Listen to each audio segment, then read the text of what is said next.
ایک بادشاہ تھا، اس کی 4 بیویاں تھیں اور وہ اپنی چوتھی بیوی سے سب سے زیادہ محبت کرتا تھا. اس کے لیے جو پاسبل ہوتا وہ کر لیتا. اور جو اس کی تیسری بیوی تھی اس سے بھی اس کو محبت تھی، لیکن اس کو یہ ڈر لگا رہتا کہ ہو سکتا ہے کہ یہ بیوی ایک دن مجھے چھوڑ کے چلی جائے گی. اور جو اس کی سیکنڈ وائف تھی وہ ٹرسٹ وردی تھی اور وہ اس کو سپورٹ کیا کرتی تھی. اور جو اس کی پہلی بیوی تھی he did not care about his first wife اور صرف ایک میرج کانٹریکٹ کی حد تک ان کا ریلیشن تھا.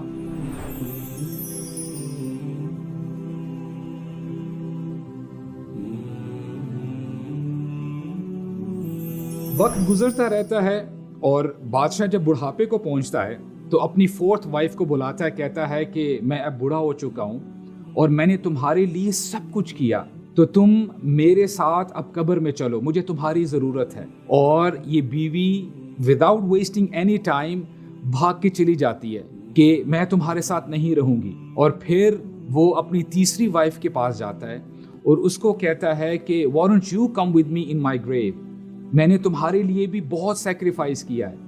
اب یہ اس کی 3rd وائف کہتی ہے جب تم چلے جاؤ گے اس دنیا کو چھوڑ کے تو میں کسی اور سے شادی کر لوں گی. اور پھر جب وہ اپنی 2nd وائف کو ریکویسٹ کرتا ہے کہ why don't you come with me in my grave، تم تو بڑی سپورٹیو تھی، تم تو میرا خیال رکھا کرتی تھی، تو اس کی وہ بیوی کہتی ہے کہ میں میکسیمم تمہیں گریو یارڈ قبرستان تک چھوڑ کے آ سکتی ہوں، اس سے زیادہ میں تمہارے لیے کچھ بھی نہیں کر سکتی.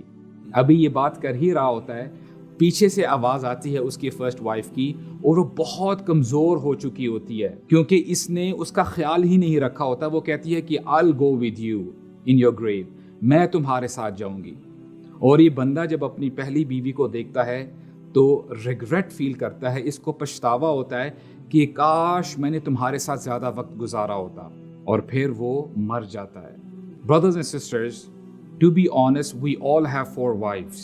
4th wife, it's your own self، جس کے لیے آپ اپنی ساری زندگی لگا دیتے ہیں.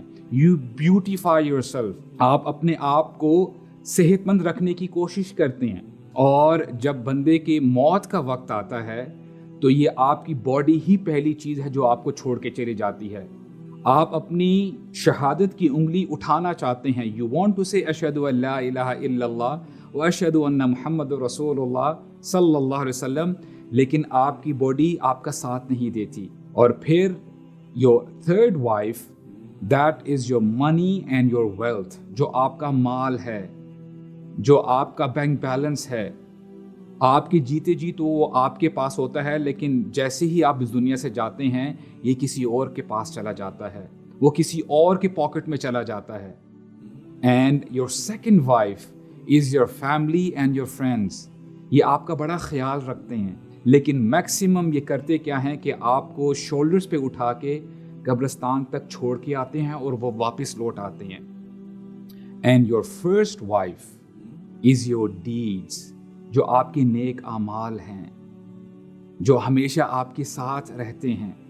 لیکن ہم میں سے کتنے ہی ایسے لوگ ہیں جو خیال نہیں کرتے کہ ہم اپنے ساتھ لے کر کیا جا رہے ہیں. اللہ کے نبی فرماتے ہیں صلی اللہ علیہ وسلم، یتبع المیت 3، 3 چیزیں ہیں جو میت کے ساتھ چلتی ہیں اور اس کو قبرستان لے کے جاتی ہیں. اور ان 3 میں سے 2 تو واپس آ جاتی ہیں اور ایک وہاں پر ہی رہتی ہے اس ڈیڈ باڈی کے ساتھ. اس کا مال اور اس کے رشتہ دار اس کو وہاں پر چھوڑ کے واپس آ جاتے ہیں. وَيَبْقَى عَمَلُهُ، لیکن اس کے اعمال اس کے ساتھ رہتے ہیں. تو ہر شخص کو چاہیے کہ وہ دیکھے اپنے ساتھ قبر میں کیا لے کر جا رہا ہے.